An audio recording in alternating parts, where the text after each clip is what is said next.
Good morning. അപ്പോൾ നമ്മുടെ ഇന്നത്തെ റെസിപ്പി തംബ്നെയിൽ കണ്ടപ്പോൾ തന്നെ മനസ്സിലായല്ലോ ഉണ്ണിയപ്പമാണെന്നുള്ളത്. ഈ ഉണ്ണിയപ്പത്തിന്റെ പ്രത്യേകത എന്താണെന്ന് വെച്ചാൽ നമ്മൾ ബേക്കിംഗ് സോഡയൊന്നും ചേർക്കാതെയാണ് ഈ ഒരു ഉണ്ണിയപ്പം തയ്യാറാക്കുന്നത്. പക്ഷേ നല്ല സോഫ്റ്റ് ഉണ്ണിയപ്പമാണ്. പുറമൊക്കെ നന്നായിട്ട് മൊരിഞ്ഞ് ഇൻസൈഡ് നല്ല സോഫ്റ്റ് ആയിട്ടുള്ള ഉണ്ണിയപ്പം.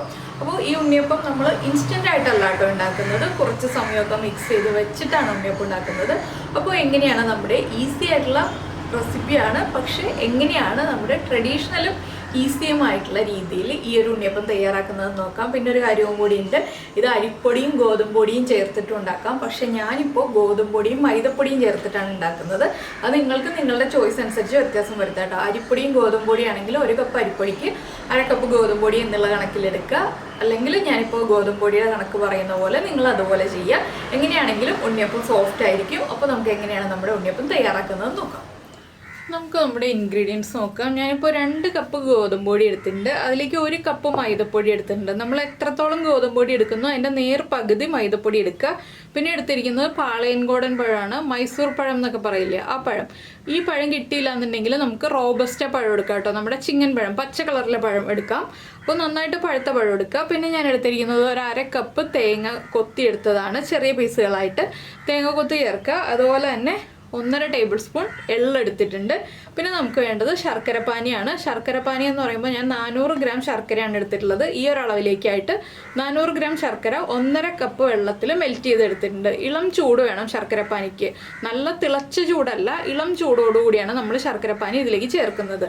അപ്പോൾ നമുക്ക് ആദ്യം വേണ്ടത് നമ്മുടെ ഈ പഴം ഉണ്ടല്ലോ, പഴം മിക്സിയുടെ ജാറിലേക്ക് ഒന്നിട്ടിട്ട് ഒന്ന് അരച്ചെടുക്കുക.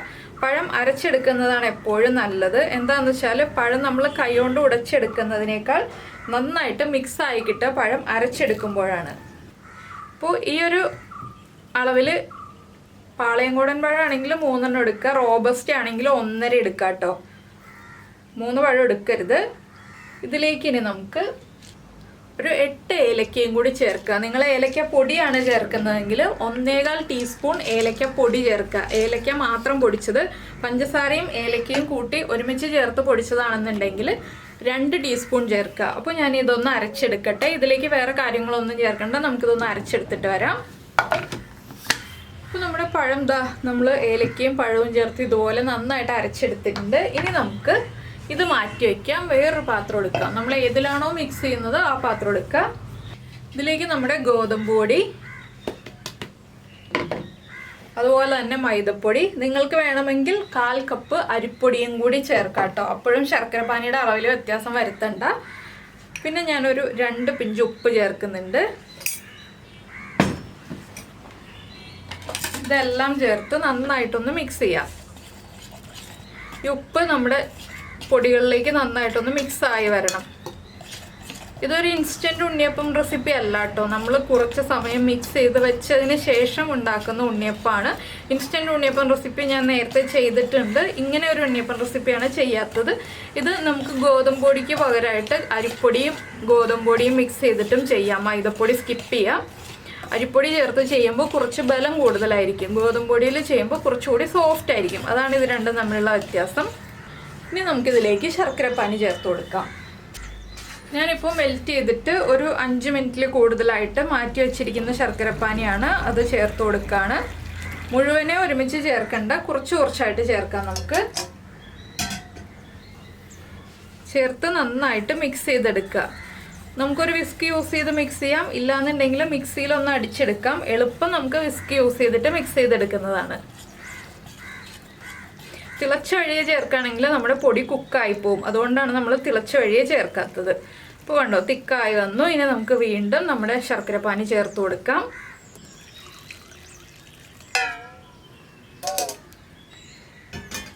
ഇനി ശർക്കരപ്പാനി തികഞ്ഞില്ല എന്നുണ്ടെങ്കിൽ നിങ്ങൾക്ക് കുറച്ച് ചൂടുവെള്ളം ചേർക്കാം കേട്ടോ. മധുരം കറക്റ്റ് ചെയ്തതിന് ശേഷം പിന്നെ ചൂടുവെള്ളം ചേർക്കാം. പച്ചവെള്ളം ചേർത്തിട്ട് മിക്സ് ചെയ്യരുത്, ചൂടുവെള്ളം, ഇളം ചൂടുവെള്ളം ചേർത്തിട്ട് മിക്സ് ചെയ്യാം. അപ്പോൾ നമ്മളിത് മിക്സ് ചെയ്ത് വെച്ച് കഴിയുമ്പോൾ വീണ്ടും കുറുകാൻ സാധ്യതയുണ്ട് കേട്ടോ. നമ്മൾ ഉണ്ണിയപ്പം ഉണ്ടാക്കുന്നതിന് തൊട്ട് മുന്നേ ആയിട്ട് കുറച്ചുകൂടി കുറുകി വരും. അപ്പോൾ നമ്മൾ വീണ്ടും കുറച്ച് ഇളം ചൂടുവെള്ളം, അല്ലെങ്കിൽ നമ്മുടെ കയ്യിൽ ശർക്കരപ്പാനി ഉണ്ടെന്നുണ്ടെങ്കിൽ ശർക്കരപ്പാനി ചേർത്ത് കൊടുക്കുക. ഇപ്പോൾ ഞാൻ കംപ്ലീറ്റ് ശർക്കരപ്പാനി ഒഴിച്ചു. ഇപ്പോഴത്തെ കൺസിസ്റ്റൻസി എന്ന് പറയുന്നത് നല്ല തിക്കാണ്. ഇതിലേക്ക് ഇനി നമ്മൾ കുറച്ച് ഇളം ചൂടുവെള്ളം. എന്താണെന്ന് വെച്ചാൽ മധുരം കറക്റ്റാണ്, അതുകൊണ്ട് ഞാൻ ചൂടുവെള്ളമാണ് ഇനി ചേർത്ത് കൊടുക്കുന്നത്. ഒരു 1/2 കപ്പ് ഇളം ചൂടുവെള്ളം ചേർത്തിട്ടുണ്ട്. ഇതും കൂടി ചേർത്ത് നമ്മുടെ ബാറ്റർ കറക്റ്റായിട്ട് മിക്സ് ചെയ്തെടുക്കുക. ഞാനൊന്ന് മിക്സ് ചെയ്തെടുക്കട്ടെ. അപ്പോൾ നമ്മുടെ ബാറ്റർ ഇതുപോലെ ഈ ഒരു തിക്നെസ്സിൽ ഞാൻ മിക്സ് ചെയ്തെടുത്തിട്ടുണ്ട്. ഇത് ഇനി തിക്കാവും കേട്ടോ, അതുകൊണ്ട് തന്നെയാണ് ഇപ്പോൾ ഞാൻ ഈ ഒരു കൺസിസ്റ്റൻസി കാണിച്ചു തരുന്നത്. ഇനി നമുക്കിതിലേക്ക് പഴം ചേർത്ത് കൊടുക്കാം. നമ്മൾ അരച്ചു വെച്ചിരിക്കുന്ന പഴത്തിൻ്റെ മിക്സ്, അത് ശർക്കരപ്പാനി ഒന്ന് മിക്സ് ആയി കഴിഞ്ഞിട്ട് മാത്രം നമ്മൾ ചേർക്കാൻ പാടുള്ളൂ. ആദ്യമേ പഴത്തിൻ്റെ കൂടെ ചൂട് ശർക്കരപ്പാനി ചേർക്കരുത്. ഇനി ഒരു പഴത്തിൻ്റെ മിക്സും കൂടി ചേർത്തിട്ട് നമുക്ക് നന്നായിട്ടൊന്ന് ഇളക്കി മിക്സ് ചെയ്തെടുക്കാം. പഴത്തിൻ്റെ മിക്സ് ചേർക്കുമ്പോൾ കുറച്ച് ലൂസായി വരും കേട്ടോ. കണ്ടോ, കുറച്ചുകൂടി ഒന്ന് ലൂസായി വരുന്നുണ്ട്. ഇനി നമുക്കിതിലേക്ക് എള്ള് ചേർത്ത് കൊടുക്കാം. ഞാനപ്പോൾ തേങ്ങക്കൊത്ത് നെയ്യിൽ വറുത്തിട്ടില്ല. തേങ്ങക്കൊത്ത് നെയ്യിൽ വറുത്ത് ചേർക്കുന്നത് ഇപ്പോഴല്ല, നമ്മൾ ഉണ്ണിയപ്പം ഉണ്ടാക്കുന്നതിന് തൊട്ട് മുന്നേ ആയിട്ടാണ്. ഇതിപ്പോൾ എള്ള് മാത്രമേ ചേർക്കുന്നുള്ളൂ. എള്ള് എന്താണെന്ന് വെച്ചിട്ടുണ്ടെങ്കിൽ നെയ്യിൽ വറുത്തല്ല ചേർക്കുന്നത്, എള്ള് വെറുതെയാണ് ചേർക്കുന്നത്. എള്ള് നെയ്യിൽ വറുത്തിട്ടുണ്ടെങ്കിൽ കരിഞ്ഞു പോകാൻ സാധ്യതയുണ്ട്. അതുകൊണ്ടാണ് ഞാൻ എള്ള് മുഴുവനെ അങ്ങനെ തന്നെ ചേർത്ത് കൊടുത്തത്.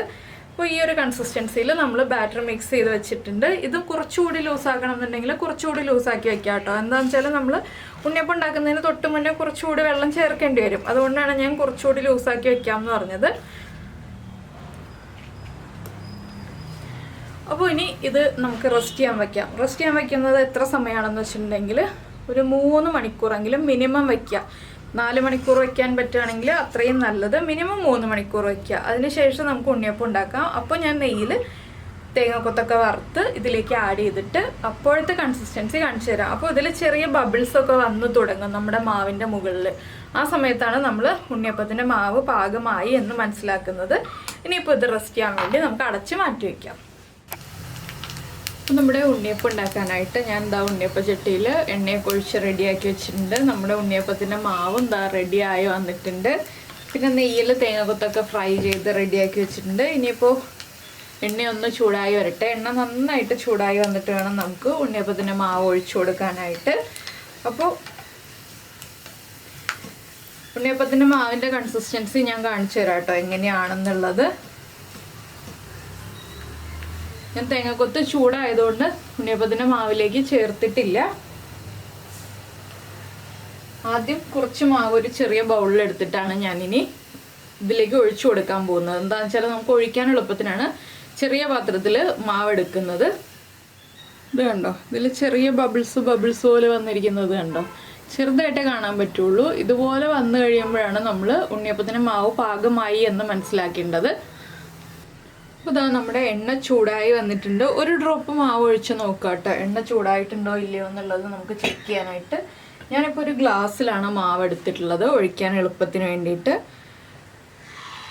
നിങ്ങൾക്ക് നോൺ സ്റ്റിക്കിൻ്റെ ഉണ്ണിയപ്പച്ചട്ടി ആണെങ്കിൽ വേഗം തന്നെ വിട്ട് പൊങ്ങി വരും. ഇതുപോലെ ഓടിൻ്റെ ഉണ്ണിയപ്പച്ചട്ടിയൊക്കെ ആണെങ്കിൽ വിട്ട് കിട്ടാൻ ചിലപ്പോൾ കുറച്ച് ബുദ്ധിമുട്ടുണ്ടാകും, നമ്മൾ ഉപയോഗിക്കാതിരിക്കുന്ന ഉണ്ണിയപ്പച്ചട്ടിയൊക്കെ ആണെങ്കിൽ. അപ്പോൾ അത് നമ്മുടെ കയ്യിലുള്ള ഉണ്ണിയപ്പച്ചട്ടിക്ക് അനുസരിച്ച് വിട്ട് കിട്ടാൻ ബുദ്ധിമുട്ടാണെന്നുണ്ടെങ്കിൽ നോൺ സ്റ്റിക്കിൻ്റെ ഉണ്ണിയപ്പച്ചട്ടി തന്നെ എടുത്തോളൂ. അപ്പോൾ ഞാനിപ്പോൾ എല്ലാ ഇതിലും മാവ് ഒഴിച്ചു കൊടുത്തിട്ടുണ്ട്. ഇനിയിപ്പോൾ ഇതൊന്ന് കുക്കായി വരട്ടെ. അപ്പോൾ ഓടിൻ്റെ ഉണ്ണിയപ്പച്ചട്ടി ആണ് ഉപയോഗിക്കുന്നതെങ്കിൽ നമ്മൾ ചെയ്യേണ്ട ഒരു കാര്യം എന്താണെന്ന് വെച്ചാൽ, അല്ലെങ്കിൽ ഇരുമ്പിൻ്റെ ഉണ്ണിയപ്പച്ചട്ടിയാണ് ഉപയോഗിക്കുന്നതെന്ന് വെച്ചാൽ നമ്മൾ ചെയ്യേണ്ട ഒരു കാര്യം എന്താണെന്ന് വെച്ചാൽ, നമ്മൾ ഉപയോഗിച്ച് കഴിഞ്ഞിട്ട് സോപ്പിട്ട് കഴുകി വെക്കരുത്. കഴുകി വെച്ചതിന് ശേഷം കഴുകിയതിന് ശേഷം എണ്ണ തടവി വയ്ക്കുക. നമ്മൾ വീണ്ടും ഉപയോഗിക്കുമ്പോൾ ആ എണ്ണ തുടച്ച് കളഞ്ഞ് കഴുകിയെടുക്കുക. അങ്ങനെ എണ്ണ തടവി വയ്ക്കുകയാണെന്നുണ്ടെങ്കിൽ നമുക്ക് എപ്പോഴും പെർഫെക്റ്റ് ആയിട്ടുള്ള രീതിയിൽ ഉണ്ണിയപ്പം വിട്ട് കിട്ടുന്ന രീതിയിൽ നമുക്ക് ഈ ഉണ്ണിയപ്പച്ചട്ടി ഉപയോഗിക്കാൻ പറ്റും. ഇല്ലെങ്കിൽ ഉണ്ണിയപ്പം വിട്ട് കിട്ടാൻ ബുദ്ധിമുട്ടായിരിക്കും. ഉണ്ണിയപ്പം ഒന്ന് കുക്കായി വരുമ്പോൾ നമുക്ക് പതുക്കെ ഇളക്കി എടുത്ത് നോക്കാം. കണ്ടോ, ഇപ്പോൾ നമ്മുടെ ഒരു ഉണ്ണിയപ്പം ഞാൻ തിരിച്ചിട്ടുണ്ട്.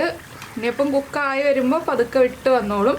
പിന്നെ എന്താണെന്ന് വെച്ചാൽ ബേക്കിംഗ് സോഡയോ ബേക്കിംഗ് പൗഡറോ ഒക്കെ നിങ്ങൾക്ക് ചേർക്കണം എന്നുണ്ടെങ്കിൽ, ഞാനിപ്പോൾ ചേർത്തിട്ടില്ല, ചേർക്കണം എന്നുണ്ടെങ്കിൽ നമ്മൾ ഉണ്ണിയപ്പം ഉണ്ടാക്കുന്നതിന് തൊട്ട് മുന്നേ ആയിട്ട് മാത്രം ഒരു 2 പിഞ്ച് മാത്രം ചേർത്ത് കൊടുക്കാം കേട്ടോ.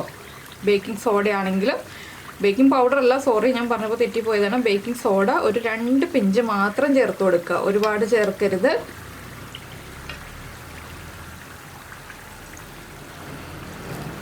പതുക്കെ ഇതുപോലെ ഒന്ന് അനക്കി കൊടുത്തിട്ടുണ്ടെങ്കിൽ ഉണ്ണിയപ്പം വിട്ട് വന്നോളൂ. നമ്മൾ എണ്ണ തടവി വെച്ചിരിക്കുന്ന ഉണ്ണിയപ്പം ചട്ടി ആണെങ്കിൽ കണ്ടോ, ഞാനിങ്ങനെ അനക്കി കൊടുക്കുമ്പോൾ തന്നെ ഉണ്ണിയപ്പം വിട്ട് വരുന്നുണ്ട്.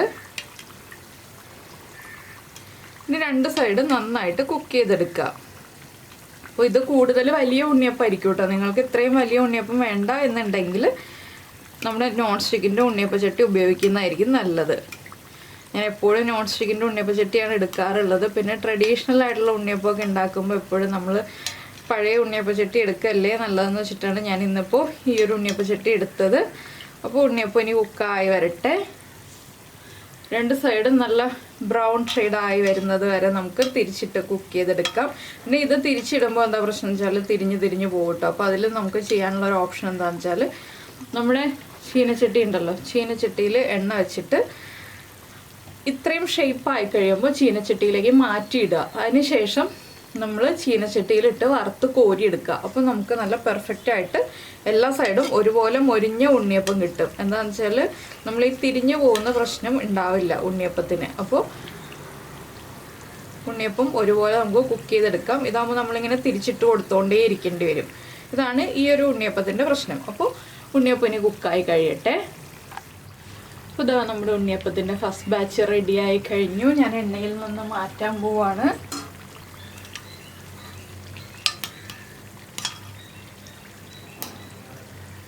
കണ്ടോ, നല്ല അടിപൊളിയായിട്ടുള്ള ഉണ്ണിയപ്പം റെഡിയായി വന്നിട്ടുണ്ട്. ബേക്കിംഗ് സോഡയൊന്നും ചേർക്കാതെ തന്നെ നല്ല സൂപ്പർ സോഫ്റ്റ് ആയിട്ടുള്ള ഉണ്ണിയപ്പം റെഡി ആയിട്ടുണ്ട്.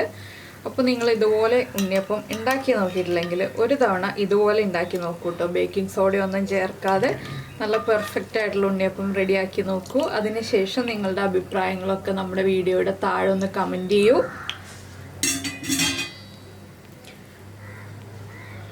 അപ്പോൾ എങ്ങനെയുണ്ട് കണ്ടോ, നല്ല സൂപ്പർ ഉണ്ണിയപ്പം അല്ലേ? നല്ല സോഫ്റ്റാണ്. ചൂടായതുകൊണ്ട് എനിക്കിപ്പോൾ തൊട്ട് കാണിക്കാൻ പറ്റില്ല, ഞാൻ പിന്നീട് തൊട്ട് കാണിക്കാം കേട്ടോ എങ്ങനെയുണ്ടെന്നുള്ളത്. അപ്പോൾ ഇതുപോലെ തന്നെ ഞാൻ ബാക്കിയുള്ളതൊക്കെ ഉണ്ടാക്കിയെടുക്കട്ടെ. അപ്പോൾ നമ്മുടെ ഉണ്ണിയപ്പം എല്ലാം റെഡിയായി വന്നിട്ടുണ്ട്. നല്ല സോഫ്റ്റാണ്. ഇത് കണ്ടോ, ഇതുപോലെ തൊടുമ്പോൾ തന്നെ നമുക്കറിയാം നല്ല സോഫ്റ്റാണ്. ഈ ഒരു സൈഡൊക്കെ ഉണ്ടല്ലോ, സൈഡ് ക്രിസ്പിയാണ്, പക്ഷെ നടുഭാഗമൊക്കെ നല്ല സോഫ്റ്റാണ്. അപ്പോൾ എല്ലാവരും ഉണ്ടാക്കി കഴിച്ചിട്ട് ഫീഡ്ബാക്കൊക്കെ അറിയിക്കുക. അതുപോലെ തന്നെ നിങ്ങളുടെ വീട്ടിലെല്ലാവർക്കും ഇഷ്ടമായോ ഇല്ലയോ എന്നൊക്കെ പറയാം കേട്ടോ. പിന്നെ കുട്ടികളൊക്കെ സ്കൂളിൽ നിന്ന് വരുമ്പോൾ ഉണ്ടാക്കി കൊടുക്കാൻ പറ്റിയ നല്ലൊരു റെസിപ്പിയാണ്. രാവിലെ നമ്മൾ മിക്സ് ചെയ്ത് റെഡിയാക്കി വെക്കുകയാണെങ്കിൽ വൈകിട്ട് ഒരു 3 മണിയൊക്കെ ആകുമ്പോൾ ഉണ്ടാക്കി തുടങ്ങിയാൽ 4 മണിയാകുമ്പോൾ ഉണ്ടാക്കി കഴിയും. ഈ ഒരു അളവിൽ എടുക്കുകയാണെങ്കിൽ തന്നെ കണ്ടില്ലേ, നല്ലൊരു ക്വാണ്ടിറ്റി ഉണ്ടാക്കാൻ പറ്റും നമുക്ക്. 2 കപ്പ് ഗോതമ്പൊടി 1 കപ്പ് മൈദപ്പൊടി എന്നുള്ള അളവിൽ എടുക്കുകയാണെങ്കിൽ അത്യാവശ്യം നല്ല ക്വാണ്ടിറ്റി ഉണ്ടാക്കി എടുക്കാം. പിന്നെ ബേക്കിംഗ് സോഡയൊന്നും ചേർക്കാത്തതുകൊണ്ട് തന്നെ ധൈര്യമായിട്ട് കുട്ടികൾക്കൊക്കെ കൊടുക്കുകയും ചെയ്യാം. അപ്പോൾ എല്ലാവരും ഉണ്ടാക്കുക. നമുക്ക് നമ്മുടെ അടുത്ത റെസിപ്പിയുമായിട്ട് അടുത്ത ദിവസം കാണാം.